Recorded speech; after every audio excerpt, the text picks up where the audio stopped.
Pamela says, is there a better way to save for college than pumping money into a 529 plan? Let's just stay on the college topic for now. Sure, why not?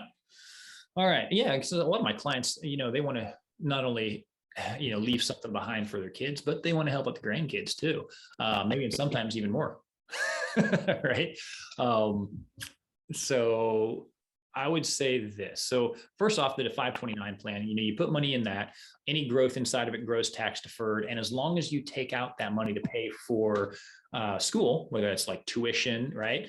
Qualified expenses, books, stuff like that, as long as it's there to pay for whatever the qualified expenses are for college, that comes out completely tax-free. Right. And so that's great. That works out great. One thing to take into consideration is who holds that, like who is the owner of that. Granted, we know who the beneficiary is. It's the kid that you set up to receive the money. That's the beneficiary. The owner would be you, or if it's your grandchild that the 529 beneficiary is, that means you are the grandparent as the owner. They, like their own parents, your kids might have a 529 plan for their kid as well, but it would be understanding, does that impact their financial aid qualification? Or potential financial aid. And in most cases, if the parent owns the 529, then those funds are considered for potential financial aid. And so that will be the expected family contribution will go up. So any financial aid that they will qualify for will go down. In a lot of cases, if the grandparent owns the 529 plan, that is not the case. It does not get counted in the expected family contribution. So that would be a good place to go to have a grandparent own that rather than the parent. So that's good. You could also some people use cash value life insurance as well. So if you have life insurance policies already, that might be a place to go, but you want to make sure that life insurance policy might be structured correctly, because there can be life insurance that's structured for death benefit and life insurance that's structured for cash value accumulation, so for future tax-free income and retirement. So that could be another great place. And most places do not look at cash value inside life insurance plans to be part of any expected family contribution. So it's almost like you're legally sheltering money that could go towards college.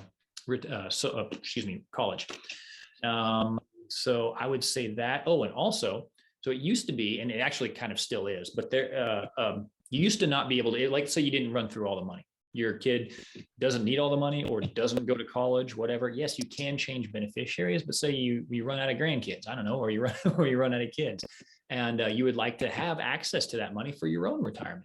Well, beforehand, there might have been, taxes and even penalties that you might have to pay if you withdrew that.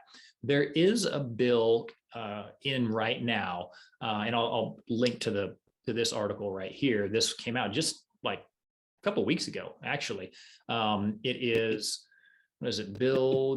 It's called the College Savings Recovery Act. And it was originally included as part of Burr's Boost Savings for College Act in 2017. But this is Bill S-4440, and it would allow rollovers from 529 plans into a Roth IRA without being penalized. Because remember, when you put money into a 529, you don't get a deduction for it, but it grows tax-free. And if you take it out for college expenses, it's also still tax-free. So it just makes sense to be able to roll that into a Roth, because the Roth works the same way. So that could work as an alternative. So if you end up, kids don't want to go to college, or the grandkids don't end up going to college, you don't have any other beneficiaries now that you can transfer that over to, and you say, hey, maybe I'll just use this for retirement.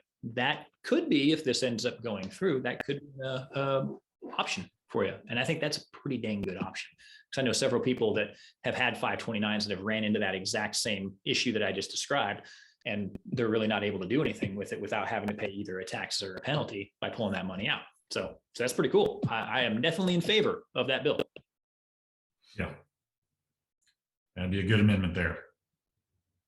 So there are other ways of maybe, depending on if you're the child's parent or if you're the child's grandparent, on what to do there. So yeah. And we're going to try to hit so many different subjects so that you can find yourself possibly in some of these examples that we give. And if that is an area that you need help in, reach out to us. Our information is going to be in the notes here. You go to millerretirementgroup.com. There's ways to reach out to us there. I think our link to our calendar is going to be in here. If anybody ever wants a free 15-minute phone call consultation to find out whether or not there's anything that we can do to help out your specific situation, let us know. We want to empower you to live the type of retirement that you deserve.